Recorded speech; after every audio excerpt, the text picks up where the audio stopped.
Hello students, welcome to S Class Institute of English in collaboration with Pragyansh classes. My dear students of class 10, today I am going to start a new chapter and the title of this chapter is A Question of Trust written by Victor Kenning. एक बहुत ही सुंदर, जैसा कि आप देख रहे हैं, अ question of trust लिखा गया, यानी कि एक ऐसा सवाल, एक ऐसा प्रश्न जो विश्वास का है। तो हमारे जिंदगी में कई ऐसी चीजें होती हैं, कई ऐसे सिचुएशंस आते हैं जिसमें अगर विश्वास टूट जाए तो वो चीजें बिगड़ जाती हैं। तो यानी कि दुनिया में हर चीज विश्वास पर टिका हुआ है और ये एक बहुत बड़ा प्रश्न है कि क्या किस पे विश्वास किया जाए या नहीं किया जाए। तो इसमें अभी हम लोग आगे बहुत कुछ जानेंगे कि कैसे ये प्रश्न विश्वास का हो गया। इससे पहले हम लोग थोड़ा ऑथर के विषय में जाने। विक्टर कैनिंग जो है वो एक बहुत ही फेमस इंग्लिश राइटर है। नॉवेल्स लिखा है इन्होंने, बहुत सारे थ्रिलर्स लिखा है इन्होंने, और इनकी जो थ्रिलर्स हैं ये बहुत फेमस है रोमांस, मिस्ट्री और अनएक्सपेक्टेड थ्रिलिंग एंडिंग्स के लिए अपने किताबों में। 1965 में उन्होंने सीरीज ऑफ 4 बुक्स बनाया जिसमें कि प्राइवेट डिटेक्टिव जो था रेक्स कार्वर, उसके नाम से उन्होंने एक कैरेक्टर बना करके उसको उस चारों किताबों में उसको मेन कैरेक्टर बनाकर उस किताब को लिखा। तो बहुत पॉपुलर हुए वो। और यहाँ पे जो स्टोरी है अ क्वेश्चन ऑफ ट्रस्ट, ये बेस्ड है रॉबरी में। रॉबरी जो है कमिटेड इन अ हाउस, एक घर में चोरी इस पे कमिटेड है और वो शॉर्ट ओवर ग्रेंच एक जगह है, वहां के लिए है।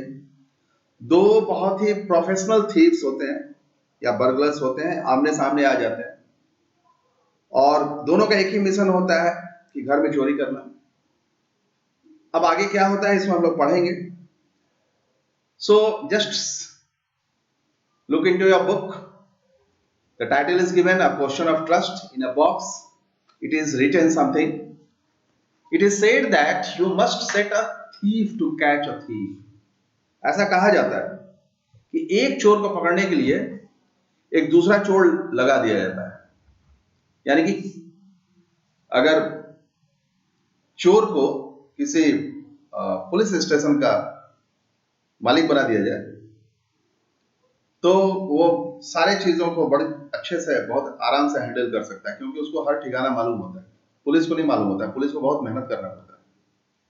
तो अगर एक चोर को पकड़ना हो तो एक दूसरा चोर लगा दो उसके पीछे, तो चोर पकड़ा जा सकता है, ऐसा माना जाता है। But it is also said that there is honour among thieves. लेकिन यह भी माना जाता है कि एक चोर जो होता है दूसरे चोर का बड़ा सम्मान करता है, उसको बहुत ऑनर करता है। वो चाहता नहीं है कि उसको पकड़वा दिया जाए, नहीं तो उनकी जो लॉबी है, उनका जो ग्रुप है वो टूट जाएगा। तो इसलिए उनके अंदर में भी काफी यूनिटी होती है, दे आर यूनाइट। तो एक तरफ बात होती है कि चोर को पकड़ने के लिए चोर लगाना चाहिए, दूसरी तरफ बात होती है कि एक चोर दूसरे चोर को बहुत सम्मान भी करता है। वो बहुत सारे उसके जो प्राइवेसी है, उसकी जो प्रोफेशनल जो पॉइंट्स है, प्रोफेशनल जो एक्टिविटीज है, उसको वो हाइड करके रखता है, उसकी सिक्रेसी को मेंटेन रखता है। Which saying does this story illustrate. अब यहाँ पे जो कहानी हम लोग पढ़ने जा रहे हैं, क्वेश्चन ऑफ ट्रस्ट, इसमें 2 बातें आई हैं जो उस दोनों बात में से कौन सी जो सेइंग्स है, कहावत है, वो यहाँ पे स्टोरी में चरितार्थ होगी, इलस्ट्रेट होगा। अब इसको पढ़ने के बाद ही पता चलेगा।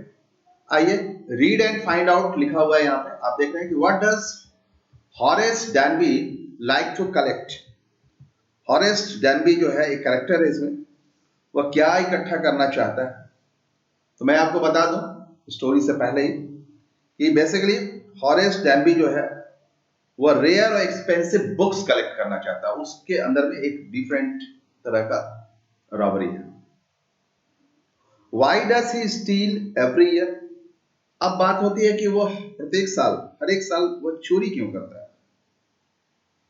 तो वो चोरी इसलिए करता है क्योंकि उसका एक शौक होता है, और वो शौक होता है रेयर और एक्सपेंसिव बुक्स खरीदने का। लोग कितने सारे चीजों को खरीदने के लिए चोरी करते हैं, लेकिन एक बिल्कुल डिफरेंट चोर है। वो पैसे चोरी करता है या जो भी चीज चोरी करता है, और उससे वह खरीदता है रेयर और एक्सपेंसिव बुक्स खरीदता है। इसलिए वो चोरी करता है क्योंकि वो बहुत पसंद करता है किताबों को पढ़ना, और वो सिर्फ और सिर्फ पैसे चोरी करता था किसी के अलमीरा से, और इतनी चोरी करता था कि 12 महीने तक उसको चोरी नहीं करना पड़े। मतलब इतने पैसे हो जाए कि वो उससे किताब खरीद सके। 12 महीने फिर किताब खरीदने की जरूरत नहीं, उसकी पसंद की जितनी भी किताबें हैं वो खरीदा जा सके। एक बहुत ही पुरानी बात है, कहावत है, उसमें कहते हैं कि चोर सब कुछ चोरी कर लेता है लेकिन किताब चोरी नहीं करता है। और इसलिए स्टूडेंट्स को बोला जाता है कि अगर आप एजुकेटेड हैं, अगर आपके पास नॉलेज है, तो वो चोर आपसे नहीं ले जाएगा। कभी आपके हमारे घर में चोरी हो जाए, सब कुछ ले गया, तो हमारे पास अगर नॉलेज है, विजडम है, तो हम फिर से अपने नॉलेज या विजडम से, ज्ञान से उसको रीगेन कर सकते हैं। ऐसी बात कही जाती है। आइए स्टोरी को हम लोग कंटिन्यू करें आगे। So let's start. Just look into your book with the first paragraph. everyone thought that Horace Danby was a good, honest citizen. सभी लोग ये समझते थे कि हॉरेस डैनबी जो है एक अच्छा और एक ईमानदार नागरिक था। He was about 50 years old and unmarried. वह लगभग 50 साल का था और कुंवारा था, शादी नहीं होती उसकी। And he lived with a housekeeper who worried over his health. और वह एक चौकीदार के साथ रहता था जो उसको उसके स्वास्थ्य को लेकर के हमेशा चिंतित रहता था कि हमारे मालिक का स्वास्थ्य सही रहे। In fact, he was usually very well and happy except for attacks of hay fever in summer. तो वास्तव में वह यूजुअली प्रायः ठीक तथा खुश रहता था, उसको कोई प्रॉब्लम नहीं होती थी। लेकिन क्या होता था कि जब समर सीजन आता था तो उसके अंदर में एक अटैक आ जाता था, एक दौरा पड़ जाता था और हे फीवर हो जाता था। यानी कि जो पॉलन से, यानी कि परागकण जो होते हैं फूलों के, उससे जो सुगंध निकलता है, उसके सुगंध से उसको बुखार हो जाता था। ऐसी बात उसके साथ होती थी। यानी कि पश्चिमी देशों में आप इस बात को ध्यान रखेंगे, जहां कोल्ड कंट्रीज है, वहां पे समर को बहुत लोग एंजॉय करते हैं। इंडिया में जस्ट अपोजिट होता है, क्योंकि हम लोग उसको हेट करते हैं समर को। स्कॉचिंग हीट होती है और बहुत मुश्किल होता है, तो उन लोग एंजॉय करते हैं। और उस समय में जो प्रकृति है, वहां की जो नेचर है, वो बिल्कुल खुशहाल हो जाती है, क्योंकि बर्फ वगैरह सब गिरना थोड़ा कम हो जाता है, थोड़ी धूप मिलने लगती है, तो पौधों में, पेड़ों में प्राण आ जाते हैं और खिलने लगते हैं, फलने लगते हैं, फूलने लगते हैं। तो उस दौरान जो है इसको हे फीवर हो जाता था। यानी कि जो परागकण होते हैं फूल के, उससे जो सुगंध निकलती थी, उससे उसको बुखार हो जाता था। He made locks and was successful enough at his business to have 2 helpers. और वह ताले बनाता था और वह अपने जो पेशे थे में बहुत ही सफल था, और उसने 2 नौकर भी रखे हुए थे।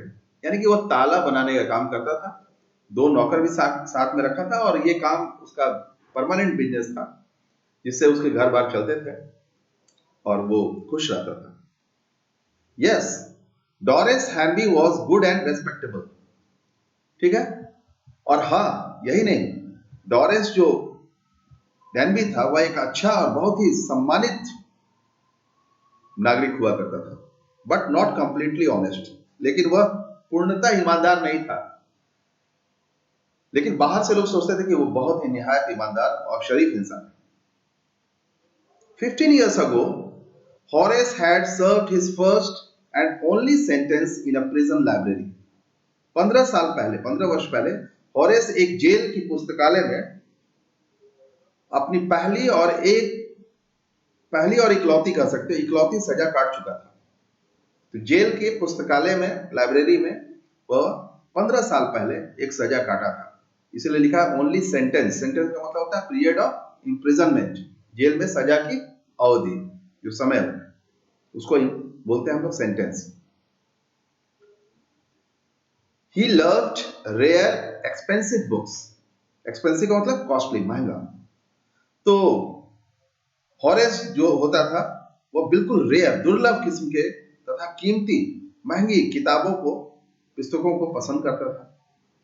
So he robbed a safe every year. इसलिए वह प्रत्येक वर्ष, हर वर्ष एक सेफ जो है, तिजोरी जो है, वह लूटता था। Each year he planned carefully. और प्रत्येक साल वह बहुत ही सावधानी से योजना बनाता था। What he would do, कि उसको करना क्या है। Stole enough to last for 12 months. और इतना पैसा चुराना है कि वह पूरा साल यानी कि 12 महीने चल सके। And secretly bought the books he loved through an agent. और एक एजेंट के माध्यम से, अभिकर्ता के माध्यम से वह अपनी मनपसंद का जो किताब है, पुस्तक है, वह चुपके से खरीद लेता था। किसी को पता भी नहीं चलता था। चोरी करना तो चुपके से होता ही था, और इतना चोरी करना होता था कि तिजोरी इतना लूटा जाता था कि साल भर तक उसको किताब खरीदने की जरूरत नहीं पड़ी। पूरे साल के लिए वो इकट्ठे किताब खरीद लेता था। तो this was the activity of Horace डैनबी। Now walking in the bright July sunshine, he felt sure that this year's robbery was going to be as successful as all the others. अब यहां पर as और as का प्रयोग किया गया, यानी कि बराबर में, यानी कि जुलाई महीने की चमचमाती धूप में घूमते हुए वो इस बात का पक्का विश्वास कर लिया था कि इस साल की जो चोरी होगी वह दूसरे चोरियों की तरह सफल हो जाएगी। यानी कि पीछे जितनी भी चोरियां हम किए हैं, इस साल भी हमारी चोरी सफल हो जाएगी। For 2 weeks he had been studying the house at Shotover Grange. और वह क्या किया था कि 2 साल तक वो शॉटओवर ग्रेज में जो मकान था उसको 2 साल तक उसको अध्ययन कर रहा था, यानी कि उसकी रेकी कर रहा था, उसका हिसाब किताब देख रहा था, उसको मुआयना कर रहा था कि इस घर में कैसे चोरी करना है, वो प्लानिंग करता था। लुकिंग एट इट्स रूम्स, उसके कमरे को वॉच करता था। इट्स इलेक्ट्रिक वायरिंग, कि कहां कहां से बिजली की तार गई है। इट्स पास, रास्ते कैसे कैसे जाने के लिए अंदर में है, बाहर से है। एंड इट्स गार्डन, और बागीचा कैसा है, यानी कि घर के एक एक चीज का वो मुआयना करता था एक तरीके से, क्योंकि अगर वो पकड़ा जाएगा तो फिर बहुत मुश्किल हो जाएगा, तो उसको सारे हुनर मालूम होने चाहिए। This afternoon, the 2 servants who remained in the Grange while the family was in London had gone to the movies. और क्या हुआ कि उस दिन दोपहर के बाद घर के जो दोनों नौकर थे वो सिनेमा देखने जा चुके थे, और जो परिवार था उस घर का वह लंदन चला गया था। तो घर बिल्कुल खाली हो गया था। Who remained लिखा है, रिमेंड का मतलब होता है जो रहते थे। तो जो उसमें नौकर रहते थे वो सिनेमा देखने चले गए, और जो मालिक था, जो परिवार था, वो लंदन चला गया था।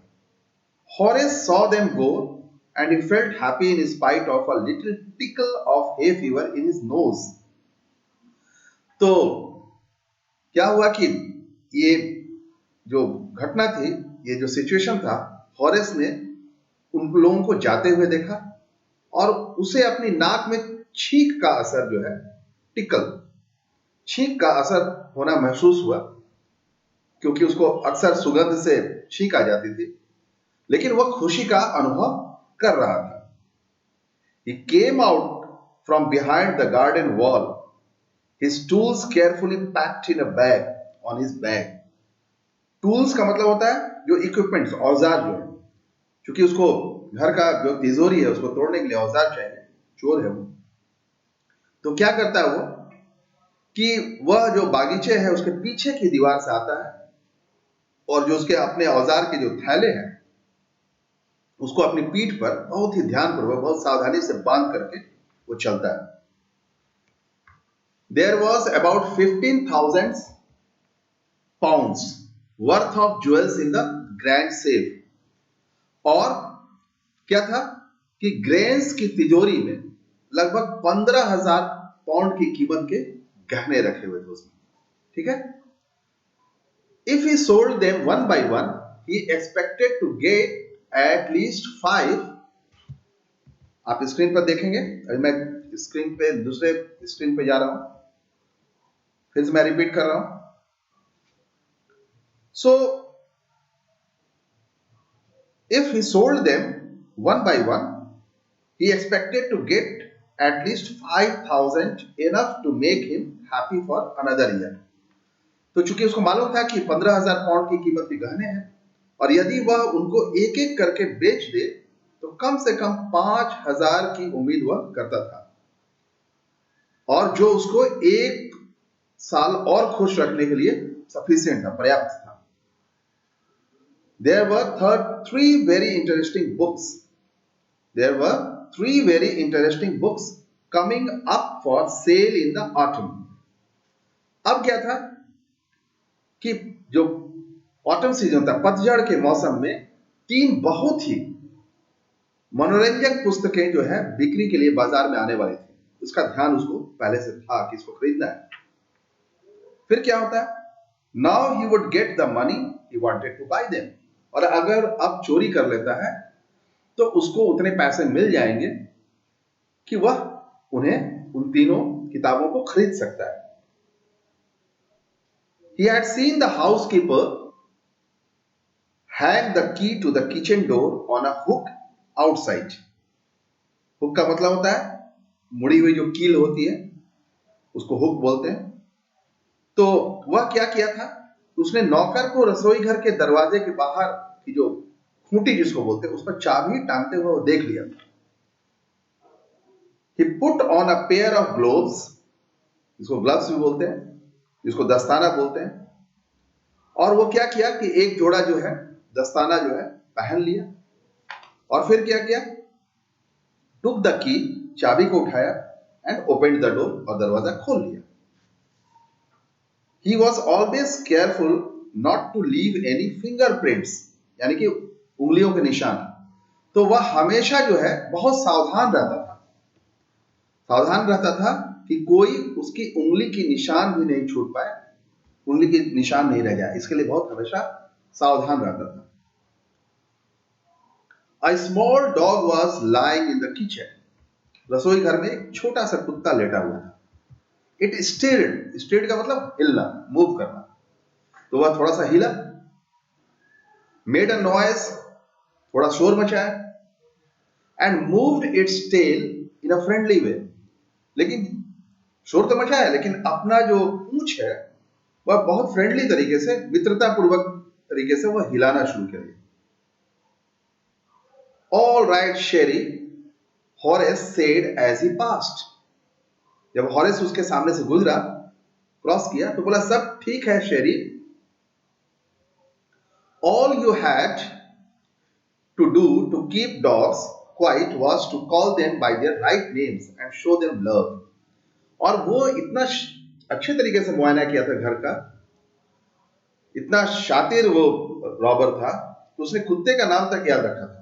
इसीलिए यहां पर बोल रहा है कि कुत्तों को शांत करने के लिए आपको सिर्फ उन्हें उनके सही नाम से पुकारना होता है और फिर प्यार भी दिखाना होता है। तो वो समझ जाता है कि ये जब मेरे नाम से पुकार रहा है तो यानी कि कोई अच्छा आदमी है, सही आदमी है, गलत आदमी नहीं। The safe was in the drawing room behind a rather poor painting. और तिजोरी जो थी वो ड्रॉइंग रूम में, जिसको बैठका बोलते हैं, बैठक में थी, और एक बेकार सी पेंटिंग थी उसी के पीछे वो तिजोरी था। Horace wondered for a moment whether he should collect pictures instead of books।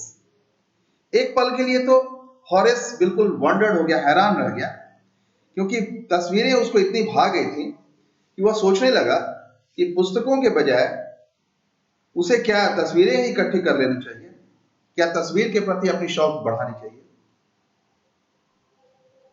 But they टूक अप टू मच रूम, लेकिन फिर दिमाग में आया कि तस्वीरों को रखने के लिए तो बहुत जगह चाहिए, वो बहुत जगह घेर लेंगे। In a small house books were better, फिर सोचने लगा कि छोटे से घर में किताब ही अच्छा है, किताब को रखना आसान है।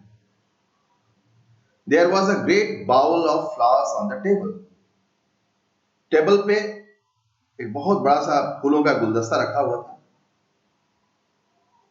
And Horace felt his nose tackle, चूंकि उसको जो सुगंध मिलती थी फूलों के परागकण से, उसको हमेशा छींक आ जाती थी, नाक में गुदगुदी हो जाती थी, खुजली होती थी। तो हॉरेस को अपनी नाक में कुछ गुदगुदी खुजली सा महसूस होने लगा उसके गंध से, फूलों के गंध से। He gave a little sneeze, उसने एक हल्की छींक लगाई, यानी कि उसको छींक आ गई। And then put down his bag, फिर उसने अपने बैग को नीचे रख दिया, है ना। फिर क्या हुआ आगे? ही केयरफुली अरेंज्ड हिज टूल्स, फिर बहुत ही ध्यानपूर्वक वह क्या किया कि अपने जो थैले हैं, जो औजारों के थैले हैं, उसको वह रखा नीचे जमीन पे। ही केयरफुली अरेंज्ड हिज टूल्स, और बहुत ही ध्यान से उसने अपने जो जितने भी औजार हैं उसको व्यवस्थित किया। He had 4 hours before the servants returned, उसके दिमाग में था कि सिनेमा देख करके नौकर जब लौटेंगे तो 4 घंटे उसके पास समय थे। The safe was not going to be hard to open, और चूंकि वह ताला बनाता था इसलिए तिजोरी को खोलना कोई उसके लिए कठिन काम नहीं था, बहुत मुश्किल काम नहीं था। After all, he had lived with locks and safes all his life, आखिरकार उसने अपना सारा जीवन तो ताले और तिजोरियों के साथ ही तो बिताया था।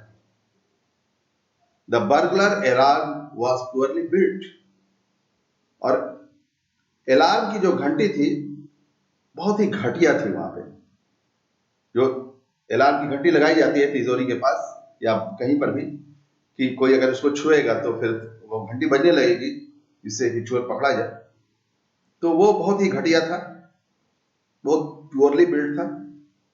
He went into the hall to cut his wire, its wire, तो वह क्या किया कि हॉल के अंदर में गया, एक बड़ा सा कमरा था, और जाकर के उस घंटी का तार काट दिया। फिर क्या करता आगे?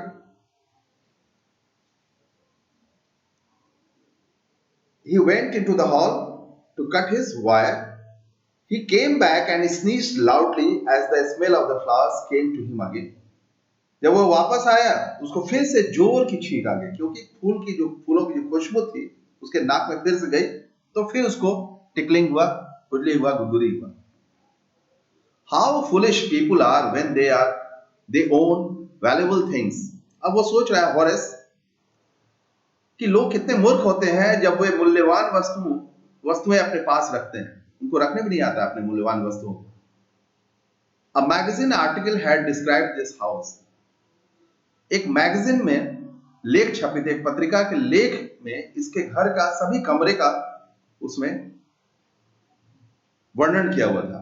Giving a plan of the rooms, और उसमें सारे कमरे का मतलब प्लानिंग बनाया हुआ था। And a picture of this room, और साथ ही साथ उस कमरे की तस्वीर भी बनी हुई थी, ऐसा बना हुआ था। तो वो सोचने लगा कि कैसे लोग होते हैं कि वो अखबार में, मैगजीन्स में भी अपने सारे घर के अंदर का सारा चीज दिखा देते हैं।